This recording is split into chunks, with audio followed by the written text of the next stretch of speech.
I put the drop spindles on here, put the stock spindles on that, and then I'm just gonna do the hangers in the back, because that one's got a flip kit. This is stock, so this will come down like 2 inches. It should match the front, I hope, or close to it. And you can barely see it, but now like the wheel actually kind of fits. That's where I wanted it to begin with. I don't know why I bought such a low kit, but I'm gonna do the rear. These aren't the wheels I'm keeping on it. These were just to push it around. But the butt's going to come up. It's doing the South Carolina thing right now. But we're going to bring the back end up and then get a bigger tire back there. And anyway, that's for another day. Today, the only thing holding me up from starting this truck is literally electrical. For me, it's I don't know, like, so this block went over there on the firewall, and like from the battery was, you know, this wire. And like all the factory wires that go to the ignition switch and all that, like I really didn't want to overcomplicate this and cut them and run them all through my little custom electrical connection thing. But I overthink things sometimes, and what hit me was I'm just going to mount this like over here on that. I can still keep the factory part. It'll still function as a factory part. It'll just be in a different location. And all these wires, like this is the wire that originally went around the block, you know, so I'm still keeping it. It's still doing the same thing. It's just routed a different way. So how much easier can you get, right? Essentially, the only thing I'm going to be wiring through that is like the engine computer, which, you know, that's the only thing that's really different. So why make this more complicated than I have to? So what I'm going to do, I'm going to unmount that. And so the fuse box is mounted to bolts that I screwed in, welded, and I like cut the heads off or something so they didn't interfere with the computer here.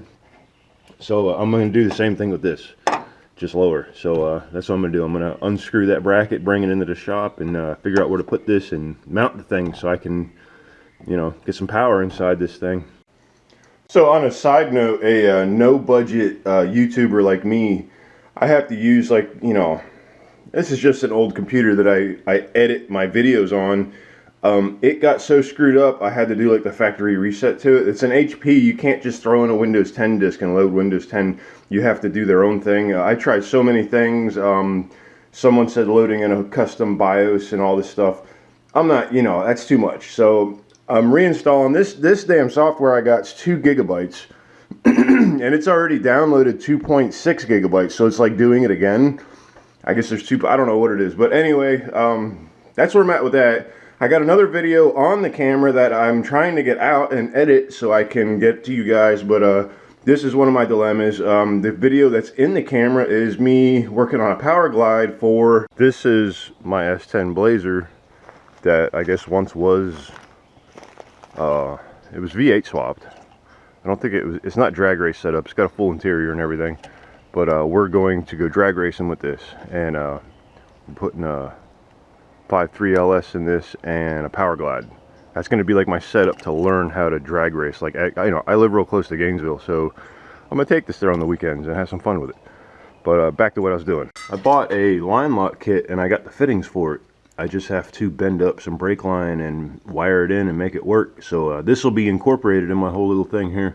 So what I'm thinking of doing is kind of putting this down here. I'm going to have all the wires coming out of the back of the fuse box here, which hopefully shouldn't interfere with this, but whoa, that's what I'm thinking of doing with this. So let's take it in the garage and get her mounted up. Alright, so the bolts that I picked out for this, 1/4 20 nuts and bolts. I'm going to do the same thing I did to these. I marked where I wanted it with a center punch. I got this auto punch. I'm going to drill them. It's a 13/64 drill bit. Tap them, screw the bolts in from the back, and then I just take the TIG welder and set them in place so I don't have to worry about them moving around on me. So let's get to it.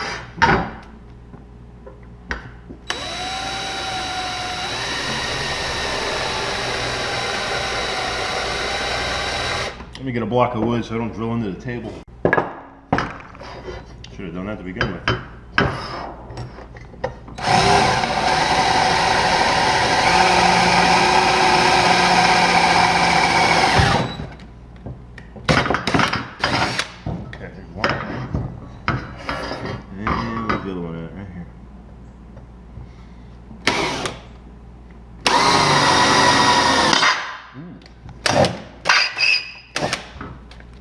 Drill bit chuck's getting wore out. There we go.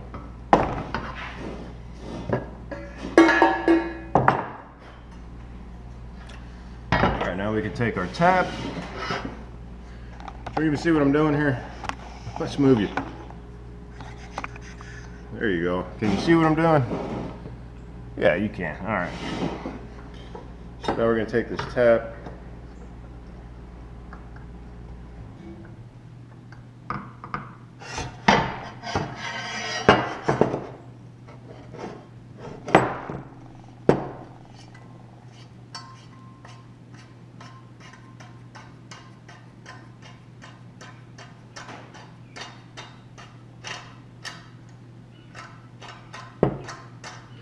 Doing all this with the tap and threading is kind of an extra step you don't really need to do, but it makes things easier. Another way to do this would just drill a hole that's too big. It wouldn't catch the threads, put the bolt in, put the nut on, tighten it down, and then weld it. That'd be like another way to do this. And look at that. But, you know, you got the tools, why not use them, right? I need to get another tool for that. So this goes in there, isn't that cool?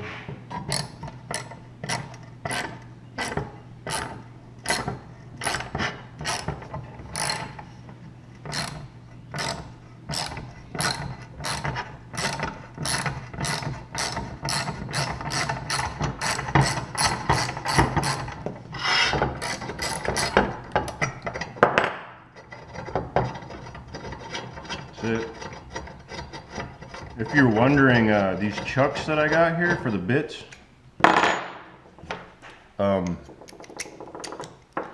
this came with my Matco set, but I quickly realized Irwin makes this stuff, and you can buy it all from like Lowe's. There's a nice big handle that goes on top of this also. You can use your 3/8 drive ratchet like I just used. So if you're looking for these, Lowe's has them. Okay, so now we come in from the back side.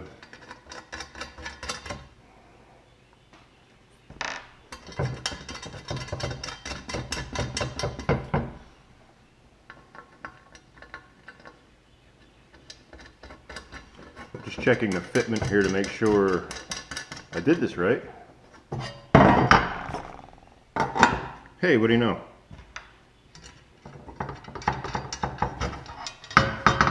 This is why I weld it, because you see how I want to tighten this down and it started spinning.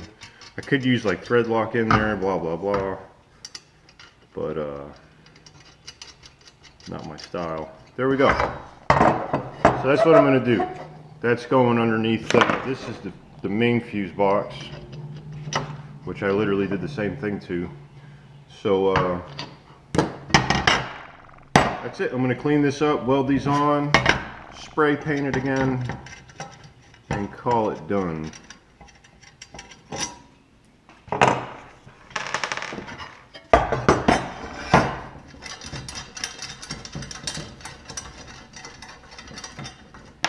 So from drilling and tapping, it puts a little burr here. I'm going to knock this burr off so it sits down flush.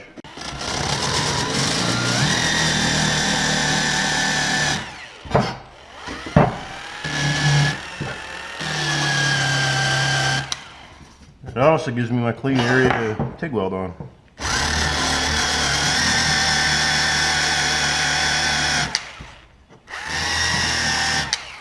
That's it.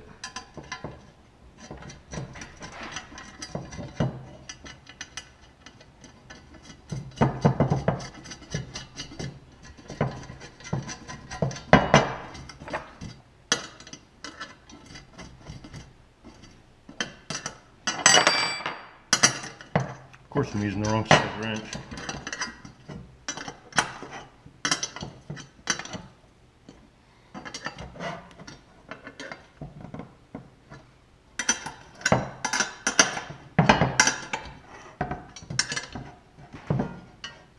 It's interesting, this one doesn't want to sit down all the way.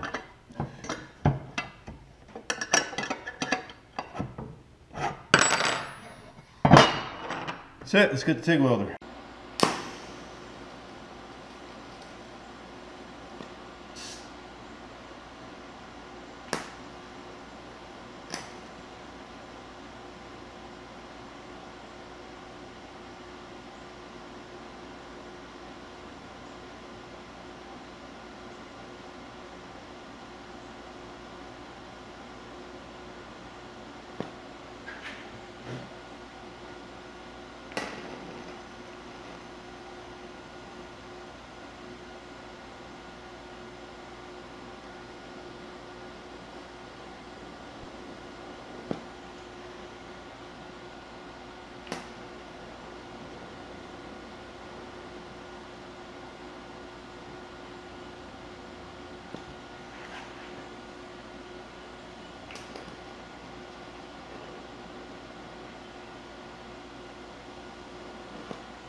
So there we go. Not the prettiest thing, but that's what I do, you know. So I'll let this cool down. I'll wire brush it, paint it some more, and then we'll get it back on the truck.